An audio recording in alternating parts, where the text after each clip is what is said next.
Assalamualaikum warahmatullahi wabarakatuh.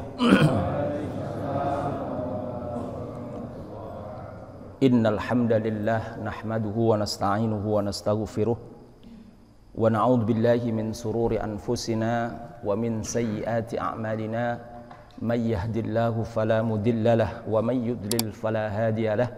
Asyhadu an la ilaha illallah wahdahu la syarika lahu wa asyhadu anna Muhammadan abduhu wa rasuluhu la nabiyya ba'dah. Qala Allah ta'ala fil Qur'anil Karim, a'udzu billahi minasy syaithanir rajim. Subhanaka la ilma lana illa ma 'allamtana innaka antal alimul hakim. Wa qala Rasulullah sallallahu alaihi wasallam, may yuridillahu bihi khairan yufaqihu fid din. Wa qala aidan, talabul ilmi faridatun ala kulli muslimin aw muslimatin aw kama qala Rasulullah sallallahu alaihi wasallam. Bapak Ibu jamaah salat subuh Masjid Al-Hikmah yang dimuliakan Allah, mari kita sama-sama di subuh pagi hari ini memanjatkan puji syukur kehadirat Allah Subhanahu wa taala, mana Allah alhamdulillah masih senantiasa memberikan nikmat, rahmat serta hidayah kepada kita semua, terutama nikmat iman dan Islam, nikmat sehat, nikmat kesehatan kita dapat kita manfaatkan untuk hadir di masjid yang kita cintai ini untuk melaksanakan kewajiban sholat subuh dan dilanjutkan dengan ta'lim seperti biasa setiap subuh Sabtu di Ahad pertama ya, di minggu pertama. Jadwal saya yang insya Allah pada kali ini saya ingin menyampaikan terkait dengan ada satu surat ya, atau dua surat yang Allah sampaikan sebagai sebuah pengobatan atau resep obat ya. Baik itu untuk mengobati diri sendiri maupun mengobati yang lain. Sholawat beserta salam tidak lupa juga semoga senantiasa Allah sampaikan kepada junjungan kita Nabi besar Muhammad sallallahu alaihi wasallam beserta para keluarganya, para sahabatnya dan para pengikutnya yang setia, dan mudah-mudahan kita juga termasuk di dalamnya. Bapak Ibu, mungkin di subuh pagi hari ini masih di Syawal ya, masih di bulan Syawal nih ya. Mungkin kita ketika di Idul Fitri kita belum bertemu ya, maka pada kesempatan ini saya ya mungkin belum terlambat, karena Islam mengajarkan bahwa setiap saat kita bisa meminta maaf, saling memaafkan ya, atas kesalahan kita, kekhilafan kita, baik yang kita sengaja maupun yang tidak. Dan saya selaku pribadi yang mungkin setiap bulan ya ketemu dengan ibu-ibu dan bapak-bapak sekalian ada kekhilafan, kesalahan, mohon dibukakan pintu maaf yang sebesar-besarnya, dan mudah-mudahan kita semua Allah berikan keberkahan di dalam hidup kita, dan juga semua anak-anak kita diberikan anak yang soleh dan solehah, amin ya rabbal alamin. Jamaah sekalian, ini saya perhatikan memang jamaah ini baik di Ittihadul Muhajirin maupun di Al-Hikmah ini memang pesertanya banyak anak muda nih. Banyak anak muda nih. Iya. Oleh karena itu, karena banyak anak muda, sering kita ini sudah mengalami penurunan kesehatan. Suka ngilu ya. Ya suka gampang kembung, gampang masuk angin ya Pak ya. Oleh karena itu di pagi hari ini saya kira subuh yang istimewa, saya ingin bacakan surat yang bisa dijadikan sebagai obat atau pengobatan diri kita ya. Dan ini apa yang disampaikan oleh Rasulullah, dan saya bacakan dalam satu kitab Tafsir Al-Qurtubi ya. Tafsir Al-Qurtubi ini dikarang oleh Abdullah Muhammad bin Ahmad Al-Ansori Al-Qurtubi. Jadi Al-Qurtubi ini semacam apa ya, Hasibuan kayak apa itu, marga ya. Ya, marganya Qurtubi gitu. Yang wafat pada 671 Hijriah. Nah, ini beliau menulis kitab ini. Sebelum kita mulai, mari kita sama-sama membaca basmalah. Bismillahirrahmanirrahim. Nah, surat ini sebenarnya surat yang namanya surat Al-Falaq. Ya, surat Al-Falaq. Surat Al-Falaq ini diturunkan di Makkah. Ayatnya 5 ya. Dan turun setelah surat Al-Fil. Alam taro kaifa fa'ala rabbuka bi ashabil fil. Jadi setelah surat Al-Fil itu turun ayat ini. Nah, surat Al-Falaq ini terdiri dari 5 ayat. Sebelum kita kupas ya manfaat dan peristiwa turunnya surat ini, mari kita sama-sama membaca ya supaya kita mendapatkan pahala dari bacaan surat Al-Falaq ini. Kita sama-sama Pak ya. Bismillahirrahmanirrahim. Qul a'udzu birabbil falaq min syarri ma khalaq wa min syarri ghasiqin idza waqab wa min syarrin naffasati fil 'uqad wa min syarri hasidin idza hasad. Baik. Wa hadhihi surah. Ini surat wa suratun nas wal ikhlas, dan surat An-Nas dan Al-Ikhlas. Ini satu kesatuan. Ta'awudhu bihinna Rasulullah sallallahu alaihi wasallam menjadikan Rasulullah dengan 3 surat ini, yaitu Al-Falaq, An-Nas dan Al-Ikhlas, khina ya sahartuhul yahud, ketika Rasulullah terkena sihir oleh Yahudi. Ini surat ya. Jadi surat ini turun berkaitan dengan peristiwa Rasulullah terkena sihir, atau terkena, kalau bahasa di kita itu terkena santet ya, terkena santet. Jadi ternyata sehebat Rasulullah sebagai Rasulullah, sebagai utusan Allah, sebagai Nabi Allah, ternyata juga posisinya sebagai juga manusia biasa yang tidak juga terlepas dari penyakit atau sakit, dan termasuk sakit itu dibuat oleh orang yang jahat, yaitu dari Yahudi.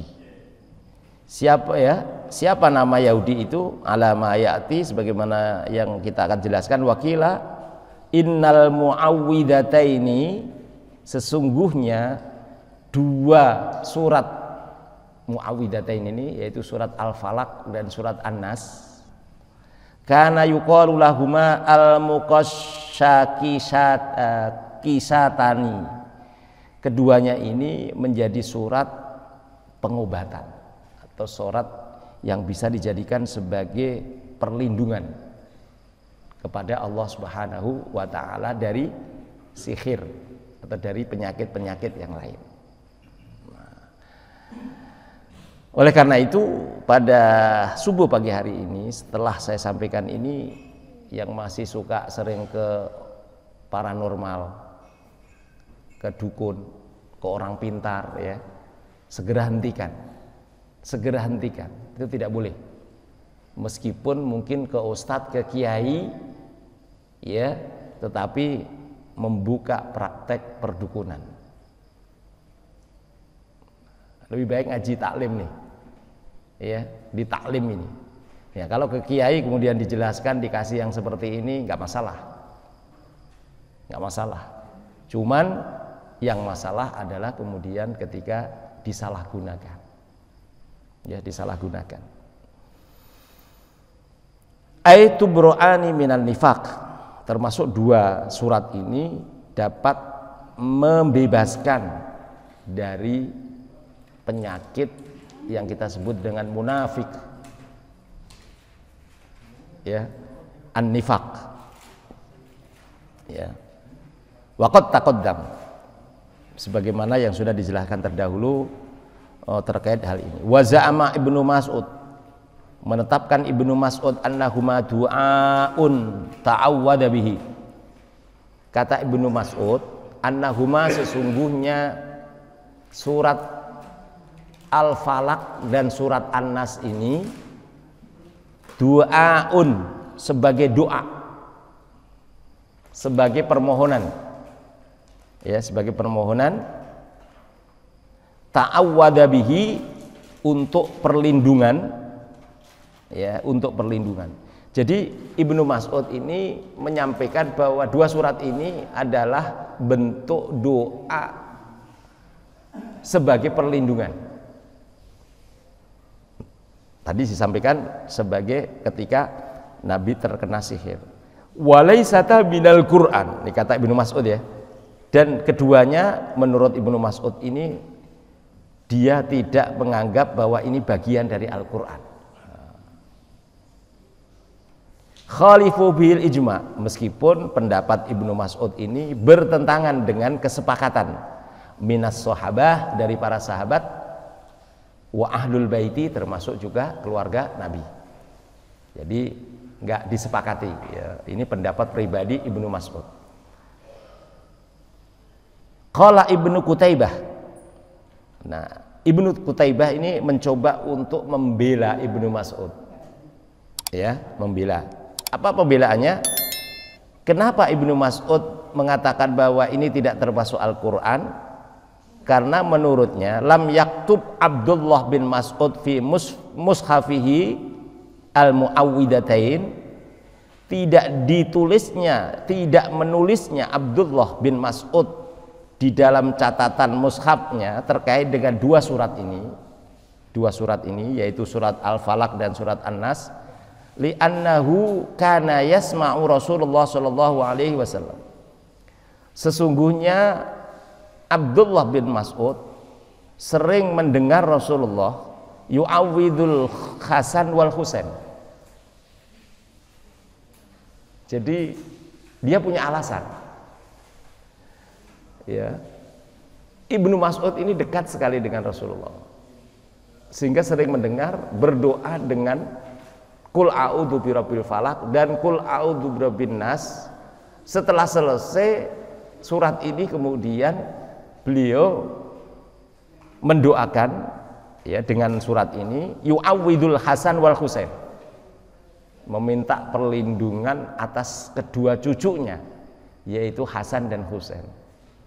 Hasan dan Husain ini kan putra Sayyidina Ali, dan Ali keponakannya, dan Fatimah istrinya adalah putri Nabi. Ini yang sering didengar oleh Ibnu Mas'ud radhiyallahu anhuma. Bihima faqad darona annahuma bimanzilatin uidu kama bikalimatillahi tammah. Sehingga Ibnu Mas'ud memperkirakan atau menyatakan annahuma bimanzilatin, sehingga dengan seringnya Abdullah bin Mas'ud ini mendengar Rasulullah membaca ini sebagai perlindungan cucunya atau dua cucunya Hasan Husain itu, maka Ibnu Mas'ud menempatkan dua surat ini annahuma bimanzilatin u'idu kama bi kalimatillahi tammah min kulli syaitanin wahammah wa min kulli ainin lammah. Jadi sama seperti doa ini gitu.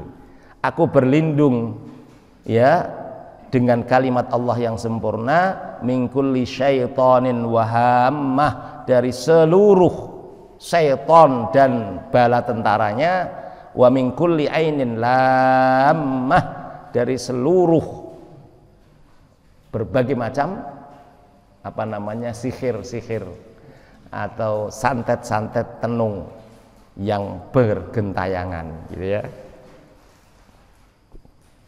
Nah, ini pembelaan dari Ibnu Qutaibah terkait dengan Ibnu Mas'ud tidak mencatat itu. Jadi samakan seperti doa ini, gitu ya. Qala Abu Bakar Al-Ambari, tetapi pembelaan Ibnu Qutaibah ini ditentang atau ditolak oleh Abu Bakar Al-Ambari. Ya. Wa hada mardudun ala Ibnu Qutaibah. Apa yang disampaikan oleh Ibnu Qutaibah ini nggak benar gitu bahasanya. Mardud itu ditolak. Kenapa? Li'annal mu'awwidataini min kalami rabbil alamin. Karena sesungguhnya dua surat ini itu termasuk kalam Allah Subhanahu wa taala yang menciptakan alam semesta. Al-mu'jizi li jami'il makhluqin, sebagai mukjizat bagi seluruh makhluknya. Ya, makhluqin an-nabiyyin.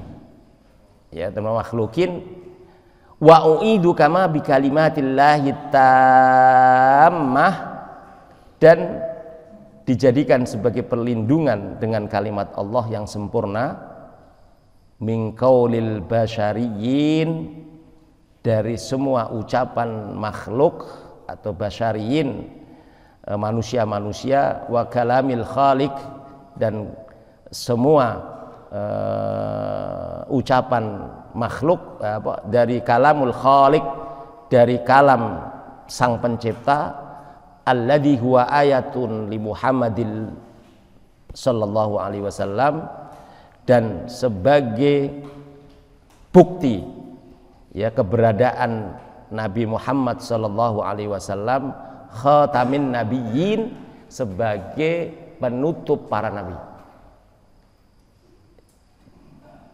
Jadi Abu Bakar Al-Ambari ini membantah ketika Ibnu Mas'ud mengatakan ini tidak termasuk Al-Quran dan mendapatkan pembelaan dari Ibnu Qutaibah, ya, ditolak oleh Abu Bakar Al-Ambari bahwa pendapat itu tidak benar karena keduanya adalah termasuk kalamullah yang sebagai mukjizat bagi seluruh makhluk dan sebagai perlindungan kalimat Allah yang sempurna dari ucapan makhluk atau ucapan manusia, ya, wa kalamil khaliq alladhi huwa ayatul li Muhammadin khatamin nabiyyin, sebagai mukjizat bagi Nabi Muhammad sebagai penutup para nabi.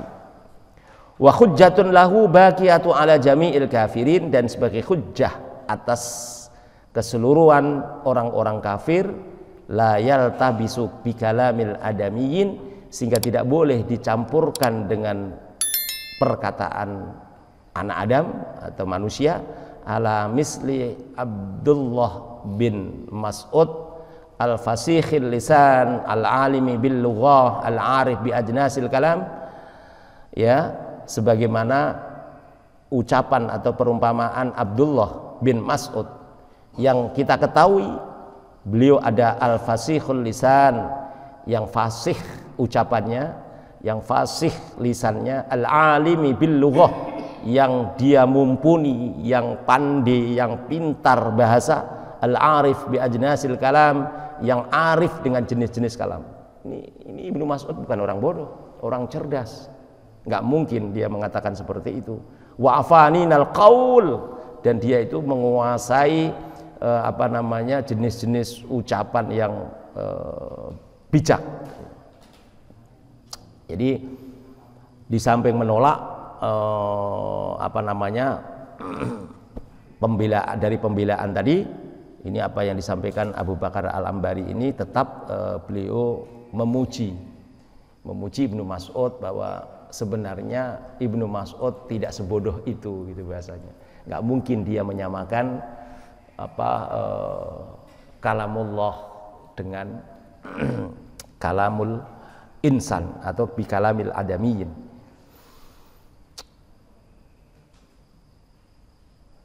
Sehingga kemudian waqala ba'dun nas, sebagian orang mengatakan lam yuktab Abdullah atau lam yaktub Abdullah al-muawwidataini, ini ada pembelaan lagi, tidak menulis Abdullah terkait dengan dua surat ini di mushafnya, di mushaf sendiri ini ya. Jadi bukan mushaf yang berlaku atau Utsmani itu. Jadi masing-masing sahabat dulu itu punya catatan gitu ketika wahyu turun. Ada yang membela lagi li annahu aman alaihi ma minan nisyan. Jadi ada alasan lagi. Jadi kalau ini Ibnu Mas'ud kan hanya mengatakan seperti itu, kemudian tidak diketahui alasannya tadi. Alasan Ibnu Mas'ud hanya mengatakan bahwa dia sering mendengar Rasulullah ini sebagai doa, gitu kan? Sebagai doa untuk dua cucu, kan itu alasannya kan gitu ya. Gitu. Kemudian ucapan itu kemudian kan didengar oleh yang lain. Jadi dibela. Tetapi ini ada pembelaan lagi, lam yaktub Abdullah al-Muawwidai annahu amana alaihi ma minan nisyan. Ada yang mengatakan bahwa karena dua surat ini aman, tidak mungkin orang lupa, minan nisyan. Tidak mungkin dilupakan. Fa asqatuhuma wa huwa yahfiduhuma, sehingga menggugurkan keduanya karena dia sudah sangat dihafal. Nah, ini logis juga nih. Bu, kalau ibu sudah sangat hafal, yang ngapain dicatat gitu, ngapain ditulis gitu kan. Wah, hafal banget kok, udah kok, kan gitu ya. Tulisan itu kan untuk menjaga kalau lupa gitu kan. Ini dua surat ini itu sudah sangat dihafal oleh beliau, oleh Ibnu Mas'ud gitu kan. Jadi ini dibela lagi gitu. Jadi tidak dicatatnya itu karena Abdullah bin Mas'ud ini sudah sangat yakin bahwa dua surat ini amana alaihi ma minan nisyan. Aman, nggak mungkin lupa. Udah nempel banget kan gitu ya. Kama asqata Fatihatul kitab min mushafihi, sebagaimana hafalnya atau amannya Al-Fatihah. Ya. Fatihah ini kan jangankan Ibnu Mas'ud, kita ini ada yang lupa Fatihah. ada yang lupa Fatihah enggak? Kira-kira Fatihah aja lupa gitu. Nah, kalau lupa Fatihah ini ya kata Roma Irama sungguh terlalu katanya gitu. Fatihah kok sampai lupa gitu kan. Walaupun dulu nih enggak perlu saya sebut itu, pernah ada yang lupa juga gitu kan. Ya mungkin bukan lupa karena keburu-buru aja atau grogi gitu ya. Sebenarnya enggak lupa. Jadi Fatihah ini juga tidak ditulis oleh Ibnu Mas'ud. Asqata Fatihatul kitab min mushafihi.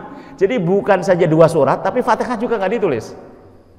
Ya, nah, ini saya hanya menjelaskan bahwa ada yang membela pembelaannya bahwa ya ngapain sih ditulis, udah hafal kok. Udah hafal gitu kan. Nggak perlu ditulis lagi gitu ya. Itu yang dijadikan pembelaan gitu. Wa ma yusyakku fi hifdhihi wa itqanihi laha, dan tidak ada keraguan lagi sangat dihafal dua surat ini sebagaimana Fatihah ya. Faradda hadzal qaul ala qailih, tapi lagi-lagi ya dibantah juga, ada yang bantah juga. Jadi ada pembelaan, ada yang bantah. Nah, ini kan memang dunia akademik, dunia ilmiah itu begitu Pak. Makanya sebenarnya ngaji di Al-Hikmah ini ya insya Allah kita tidak merasa menang sendiri. Ulama dari dulu itu sudah berbeda, nggak ada yang marah kan di sini. Ya, pendapat si A, si B seperti ini, itu saya nggak setuju dengan pendapat itu, sah saja, nggak apa-apa. Kita juga begitu, jangan merasa bahwa paling benar.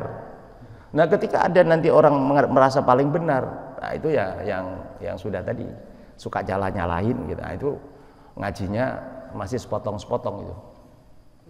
Ya kan, kalau bahasa ketua sini mainnya kurang jauh katanya gitu. Ya kan? Udah nyalain gitu kan. Udah orang masuk masjid salahin gitu. Ya itu gak sunnah, itu bid'ah gitu. Karena apa, mata kakinya masih ketutup gitu, masuk neraka dia. Itu yang model begitu itu. Nah, ngajinya perlu dipertanyakan gitu. Nah, ini bahaya menurut saya. Ya karena kalau kita melihat dari kitab-kitab yang muktabar, kitab-kitab yang dikarang oleh ulama-ulama besar gitu ya, dibandingkan dengan mereka yang karangannya juga karanganmu mana, nggak punya, tapi berani mengatakan seperti itu. Nah ini kan konyol gitu. Nah yang seperti ini kan ya kalau bisa dihindari lah ya. Ya kalau terpaksa kita juga ngaji, ambil yang baik, yang begitu-begitu nggak usah diambil. Farad hadzal qaul ala qailih. Ya, kemudian ini juga ada yang menolak. Bagaimana penolakannya? Waqtaja alaihi bi annahu qad kataba. Dia berhujjah sesungguhnya dia tetap menulis gitu lah. Ya. Idza jaa nasrullah wal fath wa inna a'tainakal kautsar qul huwallahu ahad wa hunna yajriyani majril muawwidataini fi annahu ghairu tuwal. Ayat-ayat seperti idza jaa nasrullah inna a'tainakal kautsar qul huwallahu ahad huwa yajrina majril muawwidataini fi annahu ghairu tuwal. Surat-surat ini kan nggak panjang, semuanya singkat, mudah dihafal juga, ya kan? Tapi ternyata Ibnu Mas'ud menulisnya gitu. Jadi kalau alasan yang disampaikan bahwa Ibnu Mas'ud udah sangat hafal dengan ini tidak benar. Karena ternyata yang juga dihafal oleh seperti surat-surat pendek itu, nah ini. Wal khifdu ilaihinna asra, dan menghafal surat-surat pendek ini sangat cepat. Wa nisnanuhunna ma'mun, dan memang dia terjaga, terpercaya, terlindungi dari lupa. Kita surat-surat pendek ini, apalagi anak-anak kita ini. Ya anak-anak kita ini Masya Allah ya. Saya aja kalah dengan mereka anak-anak ini. Saya kalah dengan anak saya yang umur baru tamat SD, belum tamat malah itu sudah hafal juz 30 surat-surat pendek itu Pak. Mulai dari amma yatasaalun. Dan sekarang ini sudah hafal juz 29 ya, mendapatkan pernyataan sertifikat itu. Ya, dulu boro-boro kita Pak ya. Anak-anak sekarang ini cerdas ya, cerdas sekali hafalannya itu. Dan bahkan umur-umur yang seperti itu ini memang luar biasa. Jadi memang Al-Qur'an ini dimudahkan ya oleh Allah Subhanahu wa taala bagi yang memang menekuni. Baik. Wa kulluhunna yukhalifu Fatihatul Kitab, dan keseluruhannya ya berbeda dengan Fatihatul Kitab. Dari surat-surat itu tentu berbeda dengan surat Al-Fatihah. Kenapa? Karena surat Fatihah itu idzas shalah la tutimmu illa bi qiraatiha. Karena Fatihah ini istimewa. Karena ketika ada orang sholat tidak baca Fatihah, la tutimmu illa bi qiraatiha. Dia tidak sempurna. Ini bahasa baik ini. Ya. Ini Imam Qurtubi ini arif. Di sini tidak dikatakan idza shalla la sahha illa bi qiraatiha. Dia tidak sah sholatnya kecuali dia membaca ini. Karena beliau ini berdiri di semua pendapat. Kan yang hanya mengatakan bahwa tidak sah sholat ketika tidak baca Fatihah hanya Imam Syafi'i. Kan ini. Imam Hanafi tidak. Makanya di sini saya ditulis la tutimmu illa bi, tidak sempurna. Kenapa ternyata hikmahnya? Bapak bisa bayangkan, Bapak sih memang Islamnya dari kecil, betul ya? Fatihahnya memang kita sering mendengar ikut sholat, walaupun sholatnya mungkin ikut-ikutan. Kita bayangkan yang udah tua, yang udah sadar dia mendapat hidayah, mu'allaf, apa langsung bisa baca Fatihah? Berarti nggak harus sholat kan begitu kan? Karena sholatnya tidak sah, percuma dong. Kan gitu bahasanya ya. Jadi kalimat la tutimmu illa bi qiraatiha ini menunjukkan bahwa Imam Qurtubi sangat arif dan bijak. Dia berdiri dengan semua pendapat. Kan gitu ya. Jadi surat-surat tadi berbeda dengan Fatihah karena Fatihah ini sebagai penyempurna, ya. Wasabilu kulli raqatin an takunal muqaddimah fiha qabla amma yuqra'u min ba'diha. Sebagai jalan setiap rakaat, sebagai bacaan setiap rakaat, an takunal muqaddimah fiha, sebagai pendahuluan, sebagai awal yang mesti harus dibaca qabla ma yuqra'u min ba'diha, sebelum dibaca membaca surat yang lain. Ini surat Fatihah. Jadi istimewa. Fa isqatu Fatihatul kitab minal mushaf, maka ketika ini digugurkan atau tidak ditulis gitu maksudnya di mushaf, ala makna siqah bi baqa'i hifdhihima, dengan makna terjaganya bi baqa'i hifdhiha, dengan apa ya? Bibaqa'i hifdhiha ini udah sangat lengket hafalannya, sudah sangat lancar, tidak mungkin lupa gitu ya. Baqo ini kan sudah tetap baqo, kan kita wujud baqo itu yang tidak pernah akan lepas. Wal amanu min nisyaniha, dan sangat aman dari lupa. Sahihun, sahih benar. Walaisa minas suwari ma yajri fi hadal makna majroha wala yusliku bihi tariqiha, dan ini adalah benar dan bukan termasuk surat-surat yang panjang yang berlaku ini makna yang sudah sangat familiar. Wala yusliku bi tariqiha, dan tidak ada jalan yang ditempuhnya. Waqad ma'adu hadzal makna fi suratil Fatihah walhamdulillah. Dan ini sudah sangat dijelaskan dan gamblang di ketika kita menjelaskan surat Fatihah. Jadi begini Bapak Ibu, ini saya sampaikan. Rasulullah Shallallahu Alaihi Wasallam, nanti kita sebutkan bagaimana cara Rasulullah, ya ini cara, ini tadi menunjukkan pembahasan-pembahasan terkait dengan dua surat ini atau surat Al-Falaq ini. Nah, berikutnya saya ingin bahas terkait dengan bagaimana Nabi mempergunakan atau cara menggunakan ini dua surat untuk obat atau sebagai doa perlindungan sakit-sakit Rasulullah. Ternyata ditemukan dalam surat ini fihi tis'u masail, ada 9 masalah. Ada 9 masalah. Ya, apa 9 ini bisa kita baca? Semuanya kita nggak tahu karena waktu juga. Ini suruh sampai jam berapa ini? 53. 54, berarti mungkin kita kasih 10 menit untuk tanya jawab ya. Baik. Satu masalah yang ingin saya sampaikan. Ruwiyan Nasa'i an Uqbah bin Amir. Ada riwayat dari Imam Nasa'i dari Uqbah bin Amir qala, ataitun Nabi sallallahu alaihi wasallam, aku datang kepada Nabi. Dan ketika aku datang wa huwa raqibun. Nabi sedang raqib itu sedang naik kendaraan. Nah, kendaraannya pada saat itu ya sedang di atas onta gitu bahasanya ya.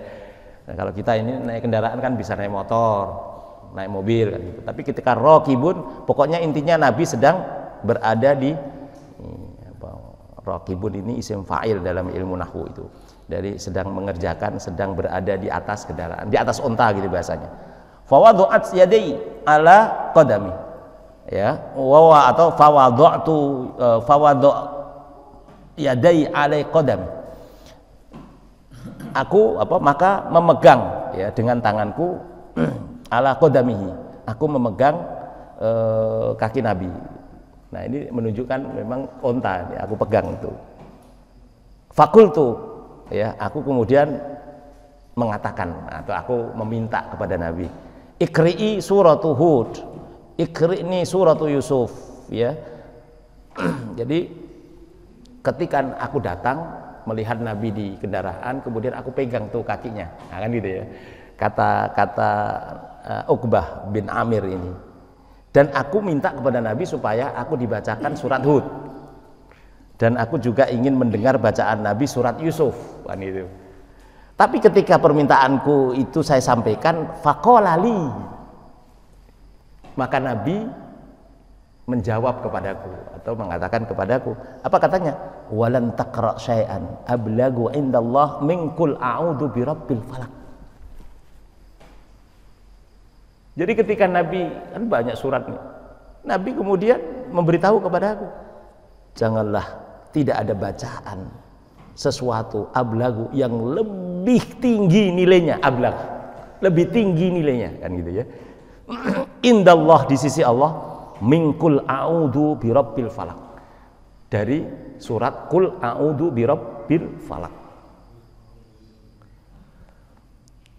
Wa anhu qala, dari Uqbah bin Amir juga mengatakan, baina ana asiru ma'an nabi, antara kami kami dan saya ya, asiru ma'an nabi.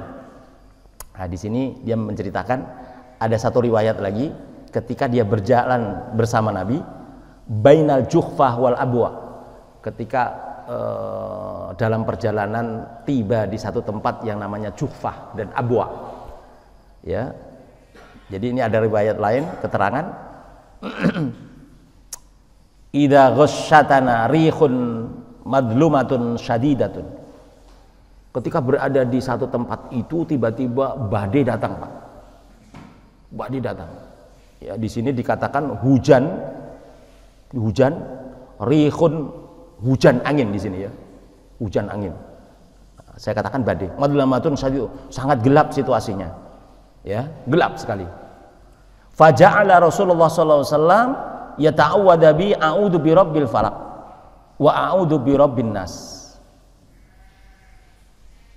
Nah, ini saya ingin katakan bahwa dua surat ini juga bisa kita jadikan sebagai perlindungan kepada Allah ketika badai.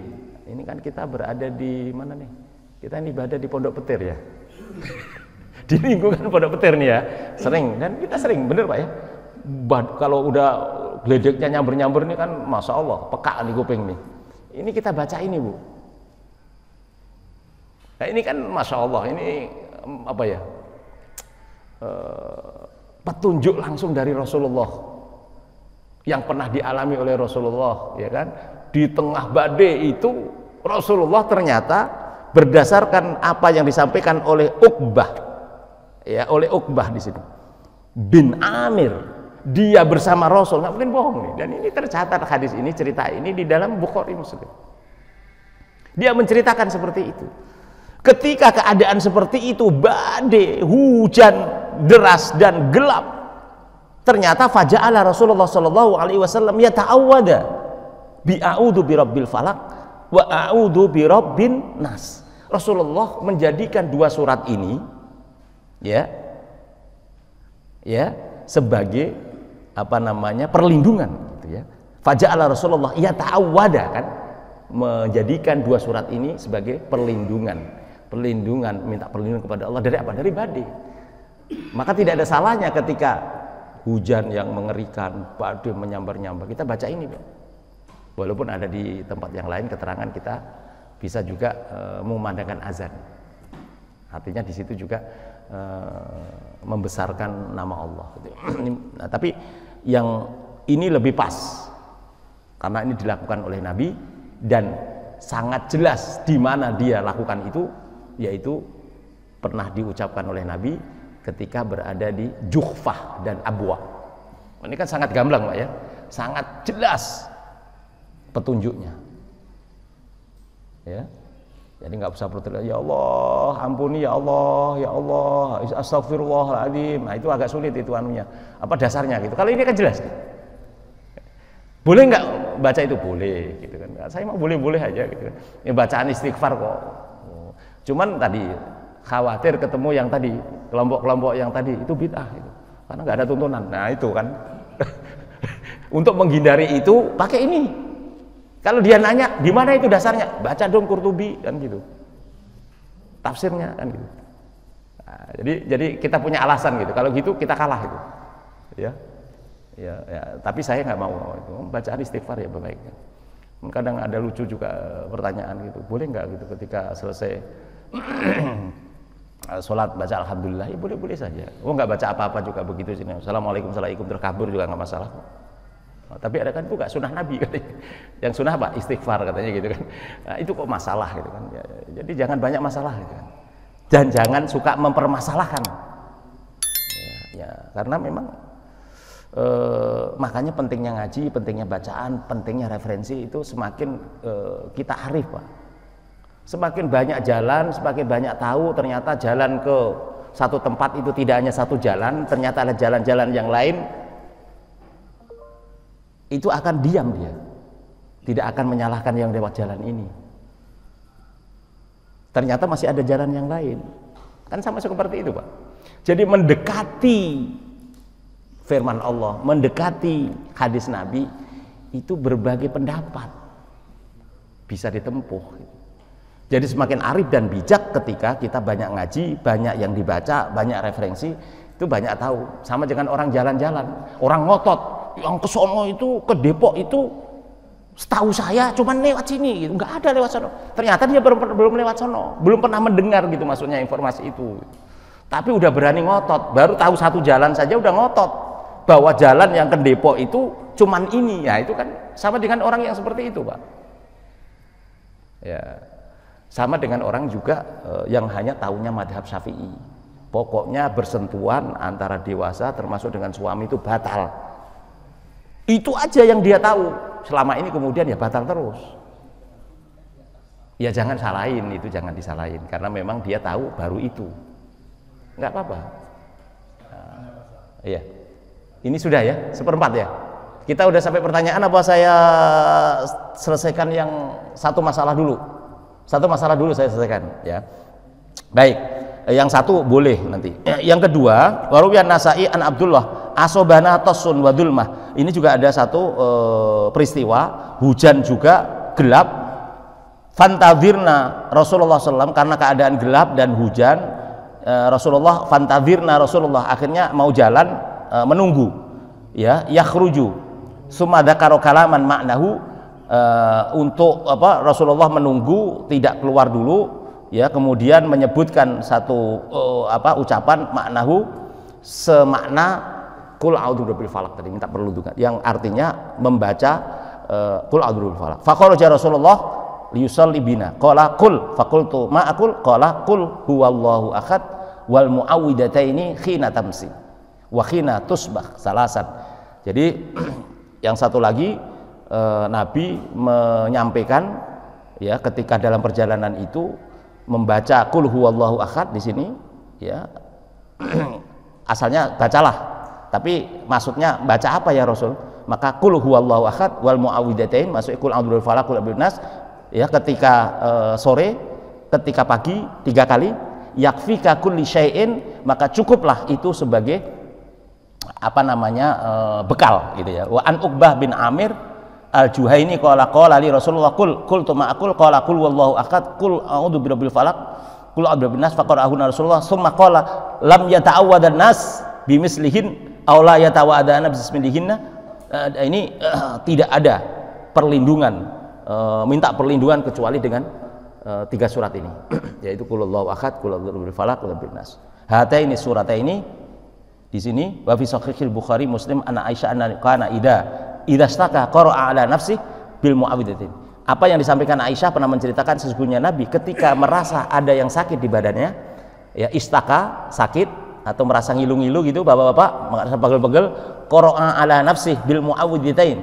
Rasulullah membaca untuk dirinya wayan fisu baca wayan fisu ya wayan fisu di sini meniup begitu setelah 3 kali dibaca ya falam mastadda waj'ahu ya kuntu aqra alaih maka ketika sakit Rasulullah semakin keras maka aku aqra'u alaihi aku membacakan ya Aisyah ini mengatakan aku yang membacakan qul a'udzu birabbil falaq tadi wa amsaha anhu biyadi ya dan aku usapkan ya bacaan tadi dengan tangan beliau jadi ditiupkan ke tangan beliau kemudian diusapkan roja'a biraqtiya an-nufus an-nafhu laisa ma'hu riqun an-nufus di sini artinya bukan diludahin ya tapi ditiup aja bukan disembur, bukan, tapi ditiup. Nah, ini sampai dijelaskan seperti ini. Ini satu masalah ini, masih ada 8 masalah. Karena waktu juga ada yang mau nanya, ya silahkan. Nanti insya Allah masalah demi masalah ini. Tapi ini penting nggak? Penting sekali. Ya kalau ibu nanti sakit-sakit mulai, cobalah, ya coba. Tapi juga jangan. Ya, ini kita yakini dari Allah, tapi juga ikhtiar. Kalau memang sudah ke dokter pakai obat kita apa ini, minta juga pertolongan dari Allah. Karena apa? Karena kesembuhan itu hakikatnya dari Allah Subhanahu wa Ta'ala. Ini bagian dari ikhtiar. Tapi ini ikhtiar yang pertama yang mesti harus kita lakukan. Dan kalau yang berobat ke dokter apa itu ya, nah itu kita balik, minta kepada Allah dulu. Jangan buru-buru inilah. Kalau ada riwayat-riwayat lain para sahabat itu, ya tadi sholat 2 rakaat mohon doa kepada Allah kesembuhan. Nah, ini yang kita sebagai orang yang beriman harus mulai ke sana. Ya, mulai kita balik, ikhtiar kita minta perlindungan kepada Allah. Ikhtiar kedua berobat, minum obat, ya. Kan kita tidak meyakini bahwa obat yang menyembuhkan, tapi Allah Subhanahu wa Ta'ala yang menyembuhkan. Saya kira ini yang kita sampaikan pada kesempatan ini. Silahkan pada sisi pertanyaan, silahkan Pak. Sekarang ada suatu ustadz itu punya penyakit tapi dipindahkan ke binatang dengan zikir dengan baik. Nah, oh gitu ya. Ya itu yang kemudian memang kontroversial gitu. Jadi kemudian apa ya? Ketika menjawab ini kan saya tahu nggak persis. Apakah benar penyakitnya itu pindah? Nah, itu pertanyaannya Pak. Ya ini kan sebuah apa ya? Yang masih apa ya? Masih remang-remang gitu. Siapa yang bisa memastikan bahwa itu penyakit sudah pindah ke hewan? Pertanyaannya kan kemudian begitu. Tapi saya ingin jawab bahwa ya sebenarnya seperti ini itu ya tidak ada ya, maaf ini bukan berarti ini ya dasarnya dari mana kan gitu. Itu mungkin dasarnya dari ilmu perdukunan. Karena ada ilmu perdukunan itu. Ilmu santet aja, Nabi aja kena santet kan, Yahudi yang nyantet itu. Ya, itu yang nyantet itu ada namanya itu. Ya ada namanya itu. Yang menyantet itu. Jadi intinya bahwa untuk memastikan apakah penyakit itu bisa dipindahkan, ya Allah alam bisawab. Ya. Tapi berdasarkan yang sahih ya, yang kita pegang bahwa penyakit itu memang ada dan yang menyembuhkan Allah. Ya bisa jadi, ya, saya tidak mungkin menyalahkan sepenuhnya. Boleh jadi itu satu keahlian atau satu apa namanya profesi yang bisa seperti itu. Bisa dia misalkan memindahkan seperti itu dan yang seprofesi memang dia bisa mengetahui itu kan. Sesama profesi yang tahu gitu. Tapi ketika itu bohong-bohongan atau tipu-tipu gitu ya, maka menurut saya ini tidak hukumnya jadi haram. Ya, kalau tanya hukumnya gitu kan cuma tipuan gitu, trik pengobatan ujung-ujungnya cari fulus kan gitu ya. Jadi menghalalkan segala cara kan gitu ya. Ya ini sekarang kan banyak, Pak. Sekarang ini kan banyak terjadi. Makanya waspada kita terhadap trik-trik yang seperti itu ya. Kalau memang terbukti bahwa itu hanya trik dan itu penipuan yang ujung-ujungnya untuk, kan banyak kemudian keluhan kan, ternyata penyakit saya masih kambuh kan gitu. Berarti belum pindah dong kan gitu bahasanya kan gitu. Jadi memastikan untuk pindah itu satu. Yang kedua, iya gitu kan. Kemudian ketika itu benar-benar dipindahkan, itu kan sama-sama makhluk Allah gitu kan. Kemudian kan berarti dengan memindahkan penyakit itu kan kita juga makhluk Allah yang sehat kita jadi sakit, kita jadikan sakit gitu. Kan gitu. Misalnya itu benar ya, misalkan itu benar. Kemudian dengan mungkin trik yang seperti atau ilmu seperti apa sekarang ini kan macam-macam trik ya, yang kita sebut dengan ilmu hitam atau hipnotis ya. Kemudian orang bisa kita tidurkan, kita bikin lupa ya. Kalau dalam orang Jawa itu kita terkena gendam ya, dicablek gitu kan. Kemudian orang lupa. Itu memang ada, Pak. Memang ada. Atau dengan ucapan kata-kata orang itu kemudian nurut. Itu kan ada dalam ilmu psikologi itu orang dibikin dalam keadaan itu memang ada ilmunya gitu. Dan bisa dipelajari. Orang dibikin bingung, orang dibikin sehingga dia fokus ke satu tempat itu, dia ikut. Ya kalau nggak gitu kan nggak terjadi itu orang kemudian setelah dihipnotis itu kemudian ya semua dikasih, apa yang diminta kemudian dikasih. Itu kan banyak terjadi. Ya, ilmu yang seperti itu ada. Ya, jadi nggak bisa kita tolak itu. Ya. Mungkin orang modern itu masa iya kan itu. Karena Nabi sendiri terkena sihir kok. Ya, jadi nanti dalam lanjutan itu ceritanya ketika Nabi terkena sihir itu Pak, itu Nabi menjadi halusinasi. Jadi seakan-akan melakukan sesuatu. Ya mungkin dari ucapan-ucapannya itu, saya sedang begini kan. Kalau bahasa Jawanya itu ngeromyang, sekarang bahasanya kan halusinasi. Jadi ucapan-ucapan itu, padahal Nabi tidak melakukan itu gitu. Dan itu kan luar biasa gitu. Seorang Nabi gitu. Ya. Jadi kalau kemudian ada orang mengatakan bahwa saya ini merasa sombong dan tidak ya enggak juga gitu. Nah, ini kan sebenarnya dengan adanya kita punya referensi, punya bacaan bahwa Nabi saja sekali itu bisa ini, dan akhirnya minta perlindungan kepada Allah, dikasihkan obat kepada Allah. Dan itu terjadi. Ya, 2 surat ini ada 11 ayat. Ya. 11 ayat ini ketika dibaca per ayat, Nabi pada saat itu halusinasi dan merasa Nabi itu seperti dibelenggu, diikat. Sehingga dikasih resep ini oleh Allah untuk dibaca. Setiap ayat kebaca itu terlepas setiap ikatan itu. Dan ikatannya jumlahnya 11. Atau rantainya itu yang dijadikan itu. Dan ternyata dalam ketika Yahudi, ya orang Yahudi itu mensihir Nabi itu ternyata juga pakai bahan. Nabi biasa punya asisten gitu. Ya juga dari Yahudi yang sangat taat gitu. Jadi Nabi juga ketika mendapat asisten-asisten yang ingin mengabdi kepada Nabi itu diterima saja, tidak hanya dari golongan ini, tapi orang Yahudi pun diterima.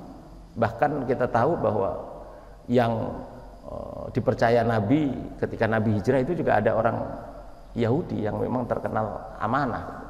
Ini karena terpaksa diancam oleh kelompoknya agar bisa mengambil sebagian rambut Nabi yang jatuh ketika disisir, ya, itu dijadikan alat untuk mensihir Nabi.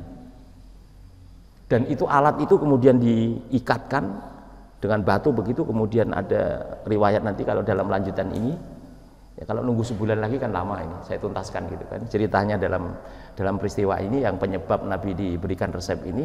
Itu Nabi merasa terbelenggu, kemudian dikasih ini 11 ayat, setiap ayat dibaca lepas itu ikatan sampai selesai, kemudian Nabi merasa sehat dan Nabi mengatakan bahwa saya dalam keadaan sehat, tidak ada apa-apa, alhamdulillah, setelah membaca ini.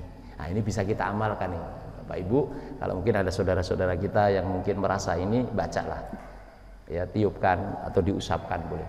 Nah, ini saya kira menjawab pertanyaan dari Pak Makeh tadi, bahwa hal-hal seperti itu ketika itu ada tipuan di situ, ada kebohongan di situ, menjadi haram hukumnya, ya, menjadi haram hukumnya. Tapi ketika praktek-praktek yang nyata, mungkin kita punya ahli saraf, bisa mijit, dan bisa itu ada dengan bisa dibuktikan dengan referensi ilmiah, saya kira tidak apa-apa di situ. Jadi Islam menghargai kejujuran, kebenaran, ikhtiar, tapi ujung-ujungnya kita harus mengingatkan bahwa kesembuhan hanya dari Allah Subhanahu wa taala. Itu yang akan menghindarkan kita dari dosa atau syirik tadi. Saya kira itu. Silakan yang lain. Monggo. Masih ada lagi? Ya, silakan. Pak, yang Ibnu Mas'ud itu yang tentang tidak dimasukkannya anak itu kan, dan al-falaq itu kan berarti kan zaman dulu itu kalau tidak ada istilahnya itu Usmani itu, ya, orang bisa berbeda-beda. Ya, ya, betul itu. Apa karena Ibnu Mas'ud itu bukan orang dekat dengan Nabi? Pencatat ya, pencatat kan? Ya. Sabit bin. Ya, Zaid bin Sabit. Zaid bin Sabit. Itu yang benar-benar pencatat kan? Pencatat benar asli, kalau dia kan bukan pencatat. Ya, sahabat. Nah, dan itu menunjukkan sebenarnya Masya Allah gitu ya, Nabi itu ketika itu kan diserahkan kepada sahabat yang bukan ini, jangan catat gitu. Nah, kebetulan Ibnu Mas'ud ini kan tidak mencatat karena pendapat pada Ibnu Mas'ud bahwa ini doa yang sering diucapkan Nabi, kan itu alasannya ya, sehingga sangat hafal betul saya gitu kan.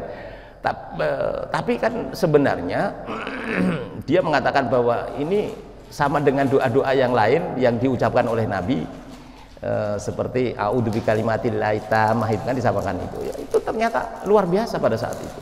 Dan saat itu belum ada semacam pertemuan untuk dikumpulkan menjadi satu mushaf yang sama, ya kan, yang kemudian menjadi terkenal mushaf Utsmani itu, yang kemudian yang berbeda tadi kan kemudian memang dibakar, dihapus untuk menghindari kontradiksi tadi ya. Dan ini kan masih dibahas peristiwa aslinya gitu ya dalam catatan ini. Ini kan menurut saya ya memang di kalangan ulama yang ilmiah, yang akademisi ya seperti ini, tidak melupakan sejarah walaupun pada akhirnya itu. Jadi intinya pendapat-pendapat seperti itu, kejadian seperti itu benar adanya, dan kemudian terjadi perdebatan sampai pada akhirnya perdebatan itu kemudian diputuskan ketika sudah dikumpulkan menjadi satu mukhas, maka itu yang jadi pegangan. Nah, jadi itu sebenarnya mengajarkan kepada kita ya jamaah sekalian, kalau di masjid ini ketika mau musyawarah, rapat, kan macam-macam nih, menurut saya begini, menurut saya begini, menurut saya begini, sampaikan aja nggak apa-apa ya. Tapi sepanjang kemudian diputuskan berdasarkan masukan teman-teman ternyata yang terbanyak ini, maka kita sepakati yang ini. Ya jangan kemudian yang nggak setuju tadi ngomel. Karena ada satu ini, ketika satu keputusan sudah diambil, maka itu perdebatan atau ini harus sudah diakhiri. Itu asas hukum. Ya, berdebatan silahkan, silahkan, tapi ambil keputusan seperti MK sudah mengambil keputusan, terlepas dari keputusan itu adil tidak adil, itulah hukum. Maka semua harus diakhiri. Nah, itu asas. Jadi ya inilah bagi kita yang arif ini, ya sudah jangan dibahas lagi, sudah selesai. Karena kalau itu tidak ini kan konstitusinya kita yang bikin, kita yang buat, kita sepakati bahwa kita dulu kemarin perdebatan sebelum selesai boleh silakan, tapi begitu ada keputusan selesai sudah. Itu yang bijak, yang arif. Yang masih gerundel silahkan saja. Ya saya kira itu. Terima kasih Pak ya. Itu ya sudah bisa dipahami ya. Jadi perdebatan pada saat itu memang iya terjadi. Makanya ada satu pertemuan khusus untuk mengumpulkan semua yang punya catatan itu, dikumpulkan Pak.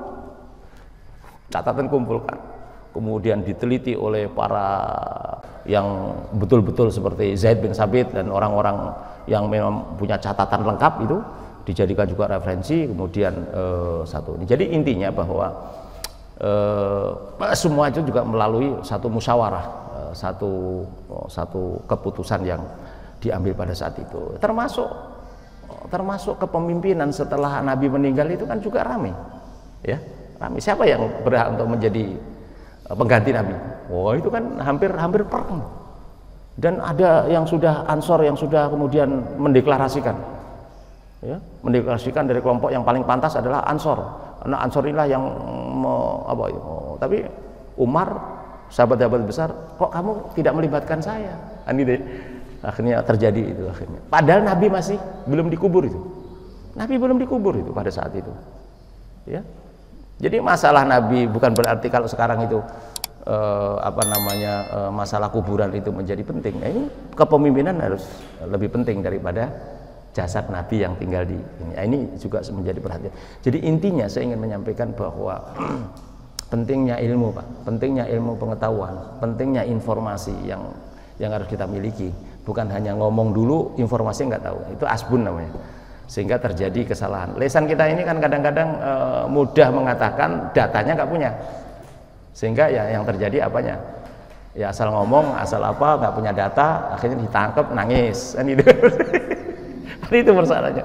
Nah, ini masya Allah gitu ya. Kebetulan saya di lapangan seperti itu dan saya sebagai praktisi hukum yang tahu persis hati-hati gitu, hati-hati kalau ngomong, hati-hati kalau bertindak gitu ya. Serahkan aja ahlinya, serahkan aja ahlinya. Kalau nggak tahu ya sudah, jangan ngomong itu karena kita nggak tahu. Ya, Rasulullah mengatakan idza wusidal amru min ghairi ahliya fantadiri sa'ah. Jika segala sesuatu tidak ditangani oleh ahli, maka tunggulah kehancurannya. Bapak nggak pernah membuka motor mau jadi apa namanya bengkel dadakan. Yang ada mau bukan hidup Pak, tambah rusak itu mobil atau motor kan gitu ya. Serahkan ahlinya aja, kita keluarkan uang. Jadi nggak capek, motor bener kan gitu. Ya kalau masalah hukum, masalah apa serahkan ahlinya yang ahli hukum. Masalah teknik ahlinya, masalah IT gitu. Asal tidak disalahgunakan. Saya kira itu yang dapat saya sampaikan pada kesempatan ini.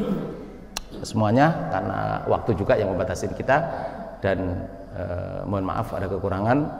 Yang benar dari Allah, yang salah dari kesalahan kita. Dan mari kita akhiri dengan doa kifaratul majlis. Subhanakallah bihamdika asyhadu an la ilaha illa anta nastaghfiruka wa natubu ilaik wal afu minkum. Wassalamualaikum warahmatullahi wabarakatuh.